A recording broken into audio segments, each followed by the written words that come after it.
niña de apenas 8 años camina hacia su casa. Un hombre se acerca. Su nombre es Rodney Alcalá.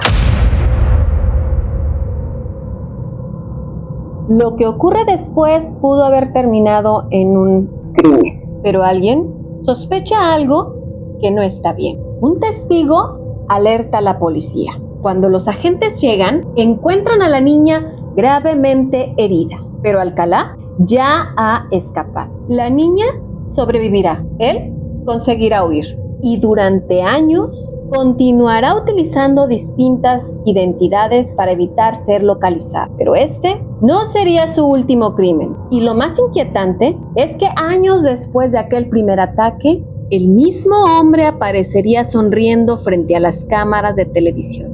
Participaría en un programa de citas y ganaría. Cada trazo que una persona deja sobre el papel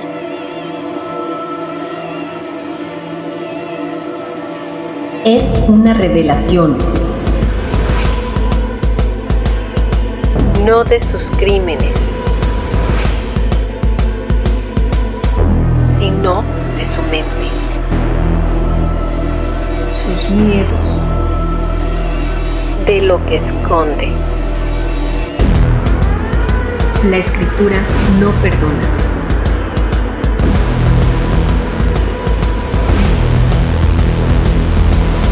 Y hoy vamos a leer entre líneas.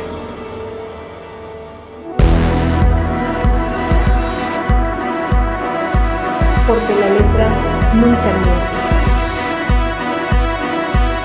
Aunque el asesino jure que sí. Esto es Historia detrás de una escritura. Su nombre ya era conocido por las autoridades, pero para millones de personas era un hombre simpático sentado frente a las cámaras.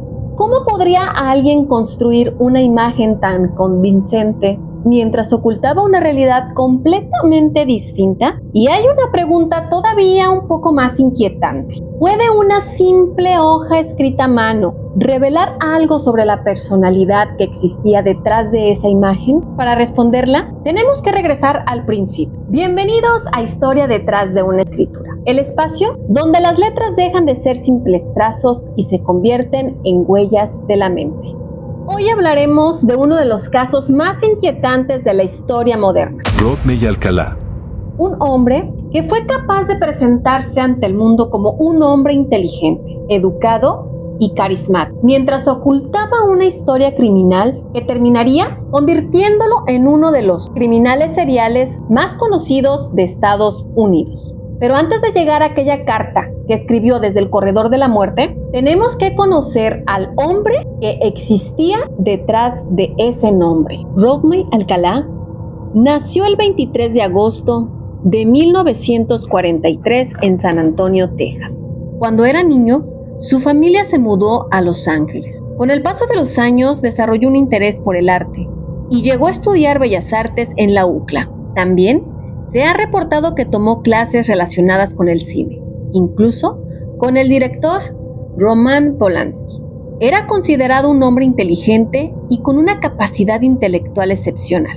Diversas fuentes han señalado que su coeficiente intelectual habría superado los 160.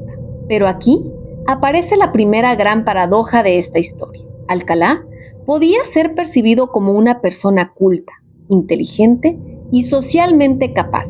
Sin embargo, detrás de esa imagen existía otra realidad. Una realidad que comenzaría a revelarse en 1968. En 1968, Alcalá atacó a una niña de 8 años llamada Tali Shapiro. La niña se encontraba en peligro, pero un testigo sospechó que algo no estaba bien y alertó a la policía. Los agentes llegaron a tiempo para salvarle la vida. Alcalá consiguió escapar antes de que pudieran detenerlo. Durante los años siguientes, utilizó diferentes identidades para evitar ser localizado. Incluso llegó a trabajar en un campamento relacionado con el cine en New Hampshire, bajo el nombre John Berger. Finalmente fue capturado. pero las consecuencias legales de aquel caso serían mucho menores de lo que hoy podríamos imaginar. Las autoridades enfrentaron dificultades para sostener los cargos más graves. La edad de la víctima y las circunstancias legales de la época complicaron el proceso. Finalmente, Alcalá aceptó un cargo de culpabilidad por delitos menores relacionados con el abuso a menores. Fue enviado a una institución psiquiátrica estatal. Posteriormente, fue puesto en libertad condicional. Y entonces, ocurrió algo que cambiaría para siempre la historia de Alcalá. Volvió a decidir. Entre 1977 y 1979, Alcalá fue relacionado con una serie de crímenes de mujeres jóvenes en California y en Nueva York, además de otros casos que permanecieron durante años sin resolver. Pero mientras los investigadores intentaban reconstruir sus movimientos, Alcalá llevaba una vida paralela. Fotografiaba mujeres, fotografiaba adolescentes y fotografiaba niñas. Alcalá se acercaba a jóvenes y niñas haciéndose pasar por fotógrafo de moda. Usaba su apariencia y una cámara fotográfica para fingir que realizaba casting o sesiones de modelaje. Muchas fotos mostraban personas que aparentemente posaban con normalidad. Otras resultaban mucho más inquietantes. Y lo más perturbador era que muchas de esas personas no podían ser identificadas. Las fotografías se convertirían en una pieza importante de las investigaciones posteriores, porque detrás de cada imagen podía existir una historia, una persona, una familia, una víctima potencial y una pregunta que todavía permanece en algunos casos. ¿Quiénes eran? Y entonces llegamos a uno de los episodios más absurdos y perturbadores de la historia. 1978. Alcalá aparece como un concursante en el programa The Dating Game, un popular programa estadounidense de citas. 3 hombres compiten por conquistar a una mujer que no puede verlos. Alcalá responde las preguntas, habla con seguridad, sonríe y consigue proyectar exactamente la imagen que necesitaba un hombre agradable, seguro, incluso encantador. La concursante lo elige como ganador, pero después ocurre algo inesperado. Ella decide no salir con él. Algo en su comportamiento le resulta extraño. En ese momento, probablemente no podía imaginar lo cerca que había estado de un hombre que posteriormente sería condenado por múltiples homicidios. La prensa terminaría bautizándolo como el del juego de las citas. Y esta escena resume perfectamente la paradoja de Alcalá. Mientras una persona lo veía como un posible compañero de citas, otra realidad completamente distinta se escondía detrás de aquella sonrisa. Y aquí es donde debemos de hacer una pausa, porque este episodio habla sobre la grafología de Alcalá. Pero hay algo que debe quedar absolutamente claro. La grafología no puede determinar si una persona es o no es un criminal. No identifica homicidas. No sustituye una investigación criminal. Tampoco sustituye una evaluación psicológica. Y una escritura no puede utilizarse para determinar si una persona es peligrosa o cometerá algún delito. Lo que vamos a analizar son determinados rasgos gráficos y las interpretaciones que tradicionalmente se les ha atribuido dentro de la grafología. Por eso, nuestra pregunta no será si la escritura de Rodney demuestra que él era un criminal serial. No. La pregunta será, ¿qué características encontramos en una escritura y hasta qué punto esas características pueden resultar congruentes con aspectos de su personalidad que conocemos por otras fuentes? La diferencia es fundamental, porque no estamos intentando descubrir a un homicida a través de una hoja de papel. Estamos intentando observar una escritura, sabiendo quién era el hombre que la escribió. La muestra que vamos a analizar está escrita con tinta negra, con fecha del 14 de diciembre del 2005. Para entonces, Alcalá llevaba más de 2 décadas en prisión y se encontraba en el corredor de la muerte. La carta está dirigida a una persona a la que aparentemente no conocía personalmente. Desde el comienzo, Alcalá explica que su abogado ya no le permite iniciar correspondencia con personas nuevas. Solamente puede mantener contacto con personas con las que ya ha tenido relación. Pero después aparece el verdadero propósito de la carta. Alcalá está promocionando un libro autopublicado de 368 páginas titulado You, the Jury.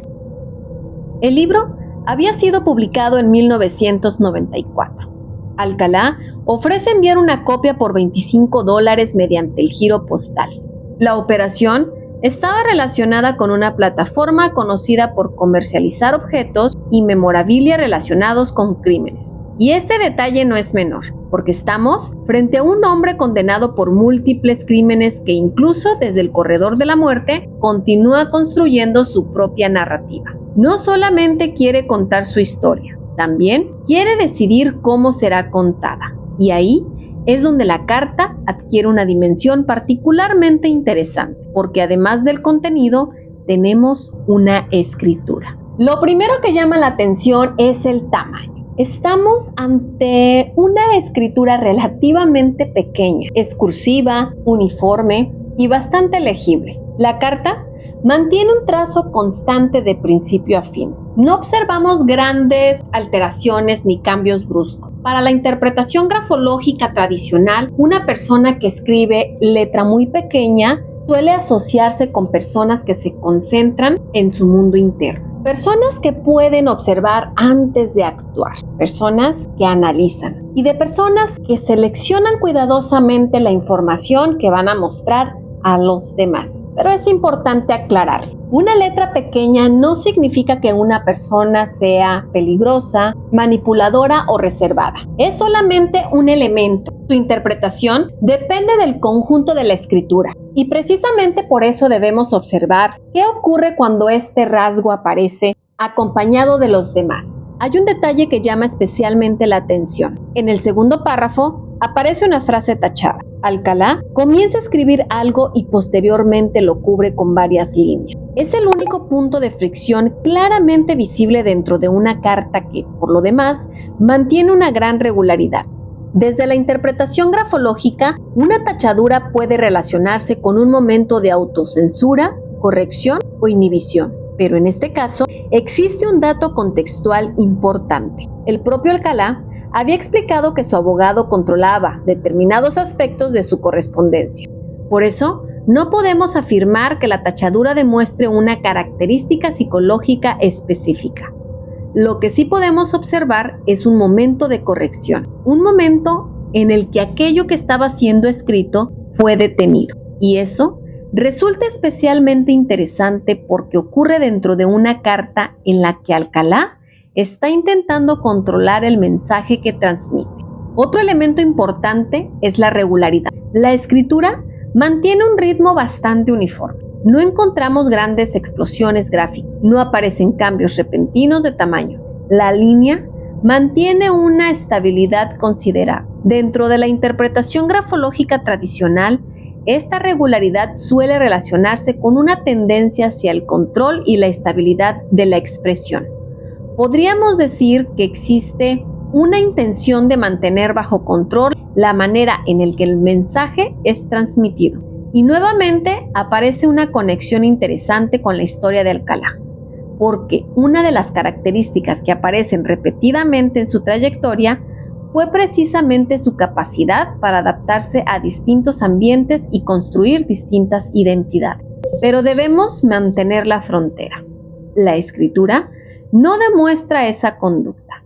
Simplemente podemos preguntarnos si determinados rasgos gráficos resultan compatibles con esa característica documentada de su personalidad. Ahora observemos la presión. El trazo presenta una presión relativamente constante. Es firme, pero no parece excesivamente pesada. Dentro de la grafología tradicional, la presión suele relacionarse simbólicamente con energía, intensidad y manera de afrontar la acción. En este caso, podemos hablar de una presión sostenida, un trazo que mantiene su fuerza durante la escritura. Tradicionalmente, esto puede asociarse con perseverancia y capacidad para mantener objetivos durante periodos prolongados. Pero nuevamente debemos de ser cuidadosos. No podemos convertir un rasgo gráfico en una explicación de una conducta criminal. La presión es solamente un elemento más dentro del conjunto. Las palabras aparecen relativamente cercanas entre sí. No existe un espacio interpersonal particularmente amplio. Dentro de la interpretación grafológica tradicional, el espacio entre palabras suele relacionarse con la manera en la que una persona establece distancia con los demás. Un espacio reducido puede interpretarse como una mayor necesidad de contacto, mayor proximidad, una disposición hacia la interacción. Pero también puede analizarse dependiendo del conjunto como una posible dificultad para establecer determinados límites interpersonales. Y aquí encontramos nuevamente un elemento que resulta interesante al compararlo con la historia. Alcalá tenía una notable capacidad para acercarse a otras personas. Podía establecer contacto, podía generar confianza. Y esa capacidad de aproximación fue precisamente una de las herramientas que utilizó para acercarse a alguna de sus víctimas. Pero no podemos decir que la escritura haya revelado eso. Estamos haciendo una comparación, no estableciendo una causalidad. Otro detalle importante es la inclinación. La escritura presenta una ligera inclinación hacia la derecha. Tradicionalmente, esta inclinación suele asociarse con apertura hacia el entorno, expresividad y disposición hacia el contacto social. Sin embargo, cuando aparece combinada con otros rasgos relacionados con el autocontrol, puede interpretarse como una persona capaz de acercarse socialmente sin mostrar necesariamente todo lo que siente o piensa. Y aquí aparece una de las mayores contradicciones de Alcalá. Era capaz de acercarse, de conversar, de sonreír y de parecer agradable. Pero eso no significaba que las personas que estaban frente a él conocieran sus verdaderas intenciones. Y aquí aparece una de las mayores contradicciones de Alcalá. Hay algo que puede sorprender a muchas personas. La escritura de Alcalá no parece agresiva desde el punto de vista gráfico. No es caótica ni desordenada. No transmite visualmente la imagen que muchas personas esperarían encontrar en la escritura de un criminal serial. Y precisamente aquí encontramos una de las ideas más importantes de este análisis. No existe una letra de homicida. La criminalidad no tiene una forma gráfica específica. Una persona puede escribir con absoluta limpieza, organización y regularidad y aún así cometer actos terribles. Por eso, el análisis de la escritura debe evitar los estereotipos. Lo interesante no es buscar violencia en cada trazo, sino observar el conjunto. Si reunimos los elementos que hemos observado, encontramos varios aspectos interesantes. Escritura relativamente pequeña. Puede asociarse dentro de la interpretación grafológica con concentración y atención hacia el mundo interno. Regularidad. Puede relacionarse con el control y estabilidad en la expresión. Presión sostenida. Tradicionalmente vinculada con energía y perseverancia. Palabras relativamente próximas. Puede interpretarse como una mayor necesidad de contacto o proximidad interpersonal. Ligera inclinación hacia la derecha. Tradicionalmente asociada con apertura hacia el entorno y disposición al contacto social. Y si observamos todos estos elementos como conjunto, aparecen algunas características que llaman nuestra atención. Control emocional aparente, capacidad de concentración, organización, adaptación social, necesidad de controlar la imagen que proyecta. Pero nuevamente, esto no significa que la escritura haya revelado que Alcalá era un criminal homicida. Lo que podemos decir es que estas interpretaciones resultan en determinados aspectos compatibles con algunas características descritas de su personalidad y esa comparación es lo verdaderamente interesante. Ahora, regresemos a la historia. Después de su arresto definitivo en 1979, los investigadores comenzaron a revisar sus propiedades y pertenencias. Fue entonces cuando encontraron una bodega de almacenamiento alquilada por Alcalá. Lo que encontraron dentro parecía un archivo de su vida secreta. Había más de 1000 fotografías, mujeres, adolescentes, niñas. Muchas aparecían en situaciones aparentemente normales. Otras aparecían en poses más sugestivas y algunas parecían reflejar incomodidad. Lo más perturbador era que nadie sabía quiénes eran muchas de esas personas. Las fotografías fueron utilizadas posteriormente para identificar o para intentar identificar posibles víctimas.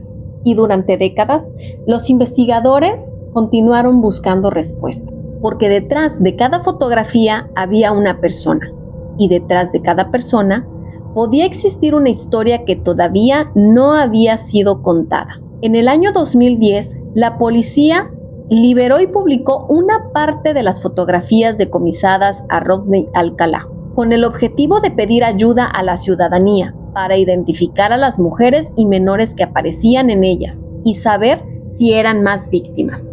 Alcalá fue condenado a pena de muerte en California por 5 homicidios y también se declaró culpable por 2 homicidios más en Nueva York. Sin embargo, las investigaciones posteriores permitieron relacionarlo con muchos más casos. Las autoridades llegaron a considerar que el número real de víctimas podría ser mucho mayor. Rodney Alcalá murió en una prisión el 24 de julio del 2021 por causas naturales.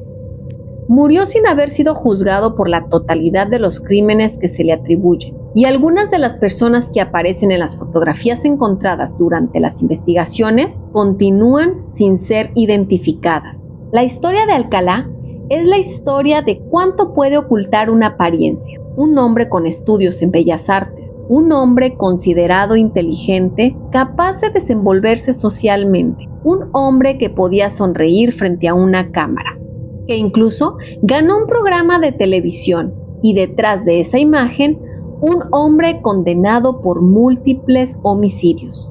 Pero esta historia también nos deja una lección sobre la escritura. No debemos buscar en ella la firma de un homicida, porque no existe. La escritura no puede decirnos quién es un criminal, no puede sustituir una investigación, no puede convertir una interpretación grafológica en una prueba, pero sí puede abrir una conversación sobre determinados rasgos de personalidad dentro del marco de la grafología. Y en el caso de Rodney Alcalá, esa comparación resulta inquietante, porque la escritura que estamos observando no parece la escritura de un monstruo. Es ordenada, legible, controlada y socialmente abierta. Y quizá eso sea precisamente lo más perturbador, porque el peligro rara vez tiene la apariencia que imaginamos. No siempre tiene un rostro amenazante. A veces sonríe, habla con educación, tiene estudios, hace fotografías, participa en programas de televisión y puede parecer completamente normal. Alcalá nos recuerda que la apariencia puede ser una construcción, una imagen cuidadosamente proyectada. Y quizá la pregunta más importante no sea qué nos revela su escritura, sino cuánto de una persona podemos realmente conocer a través de aquello que decide mostrarnos. Porque detrás de cada escritura hay una historia, y algunas historias son mucho más oscuras de lo que imaginamos. Si este episodio te resultó interesante, suscríbete y déjanos tu opinión. ¿Crees que la escritura puede revelar aspectos de la personalidad? Te leo en los comentarios. En el próximo episodio continuaremos explorando los casos más inquietantes y las historias que existen detrás de cada letra. Nos escuchamos en el próximo episodio. Yo soy Edith Franco y esto fue Historia detrás de una escritura, porque al final las letras siempre dicen la verdad. Hasta la próxima. Bye bye.